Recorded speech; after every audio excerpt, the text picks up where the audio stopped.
good morning and welcome to Gregor Noll. Very happy that you are taking the time for this interview with us.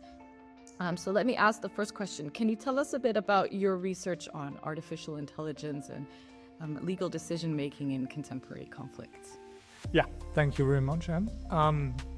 Basically, I've been dealing with it something like a decade, and I think now, as you asked me, and I have to revisit kind of the trajectory, I see that it's perhaps no coincidence that it all got me started. A personal experience. I was hospitalized. In hospital, I met a person who had Parkinson disease and who,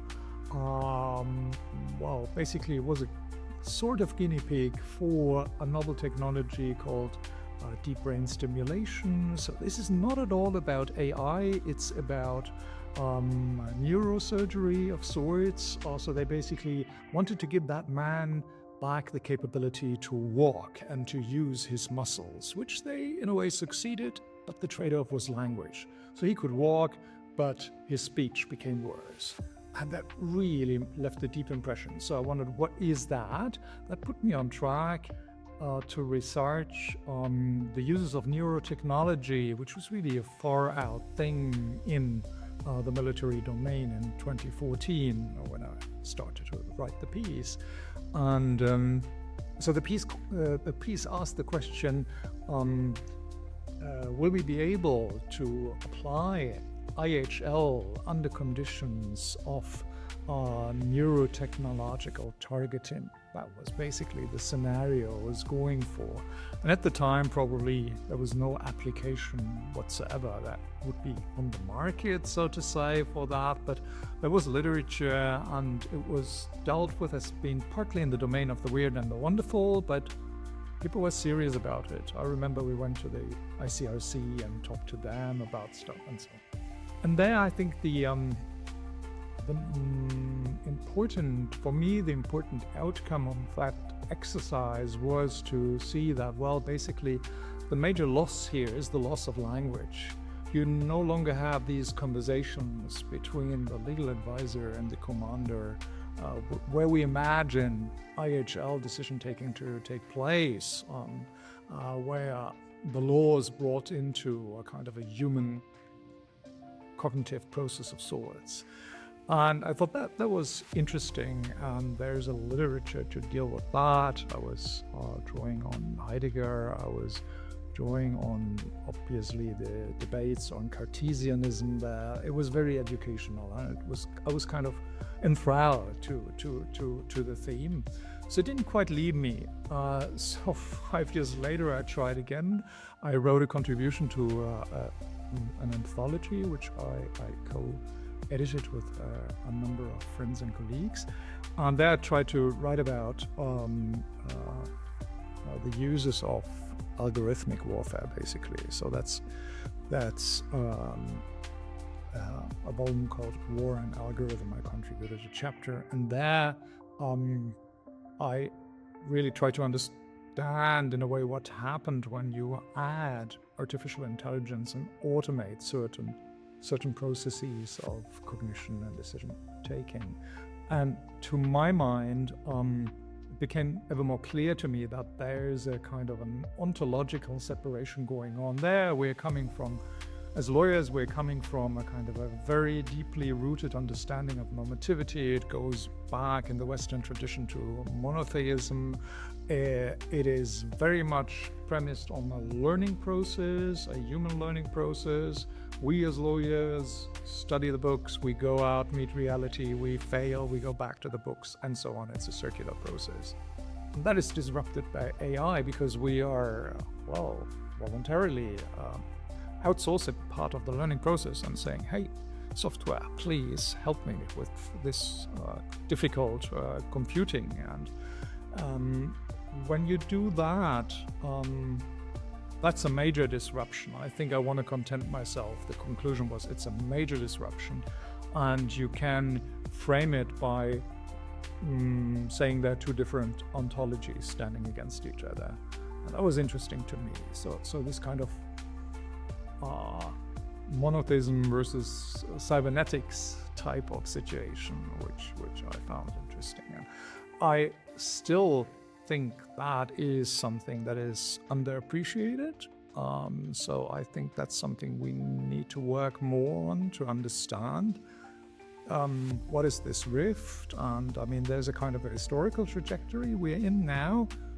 Time is moving, technology is moving. We are obviously not relenting. We're not giving up on the uses of technology. So what does it mean to live with this ontological rift? That's something I would be interested in. And then with Markus Gunnerflu, who's joining the conference today, I had the pleasure to do a piece on proportionality and decision support. And we looked a bit into the history of this, and we realized, well, it isn't AI. It's an earlier process. We got started way earlier by proportionality being understood in a cost-benefit way, quantified if you so wish. So that put us on a track where we said, okay, you can't just say, there's law, AI is disrupting it, and that's the story. The disruption story doesn't really make sense. I mean, we decided to take that course way earlier, before the technology was there, and we have a language, we have this kind of thing. That's a long answer, I'm afraid. That's great. Thank you very much. So I have a follow-up question. I know that your research hasn't focused specifically on emotion, or on what you might want to label emotion, or related terms and concepts. But could you reflect a little bit about what role emotion plays in this? Yeah, that's a good one. There is obviously emotion figures in the literature I had to read for these pieces, and there's, for example, there's this gang which thinks that we need to eliminate emotionality out of the application of IHL and out of the application of IHL and to automate IHL by, for example, drawing on AI helps us do that. That's the Ronald Arkin school, which thinks that, soldiers are emotive, they're driven by feelings of revenge and fear and whatnot. You eliminate that, you get better application of the law. That's the one school, and standing against another school, as you well know, which thinks, well, there's the issue of bias. You never get rid of emotionality, however much you automate and abstract it. So, to me, that was less interesting. I thought for the first piece about the loss of language, what was really interesting to learn more about the literature about embodied cognition. That put me on a track where I thought that, okay, embodied cognition allows me to speak in a more interesting way, going back and forth between, the phenomena we encounter when we are learning law, doing law, where our explanatory power, so to say, is broadened because embodied cognition simply broadens the view of what might be factored into a process of cognition, and it's spread out over a much larger network. It is not so centered on the individual as the paradigmatic limit of everything. Where my body stops, my senses stop, a cognition stops. That's a reductive view. If I go and walk with my dog and I see we are kind of being attuned to each other in our cognition, the dog stops walking, I know something is around the bend and so on. That's something that is trans-individual in a way, which is interesting. And I think the military lives off that ability to be trans-individual. The body theme in the military, teamwork as something that is almost a fetish in the military. So I think, if anything, it's particularly attuned to analysis of that field. Is that an answer? Yeah, thank you very much. Yeah, great. So I have a final question.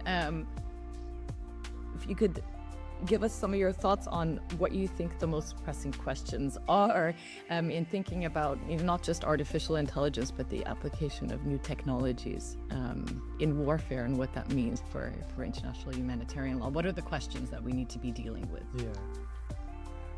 Yeah, I think I would go back to what I earlier called this rift, the ontological rift, where we are not noticing enough that a technology is premised on a different way of thinking the world, and that thinking the world is not necessarily compatible with the thinking of the world that provided the foundation for IHL as it emerged historically.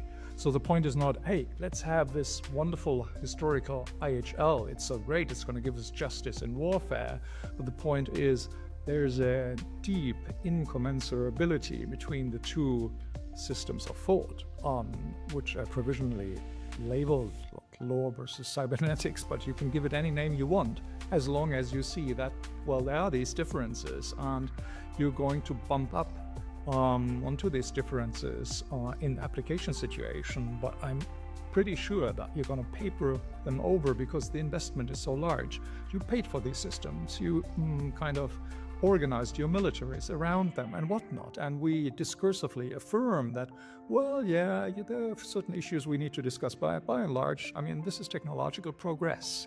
Well, we are in a kind of a Cold War situation. This is a situation where this new technology is deeply unregulated, as nuclear warfare was in the 40s and the 50s and parts of the 60s. No nuclear proliferation, no non-proliferation treaty in sight in this field. It's just go for it, basically. So in that situation, that's not a situation that is prone to reflection on the ontological base. So I think we need to kind of do our homework on that front. Also, if we want to lean into the policy domain and, for example, critique the various ways in which the normative discussion is currently formed. Thank you. Thank you very much for taking the time for this interview, and we look forward to continuing our conversations later today here in Lund. Thank you. So do I. Thank you.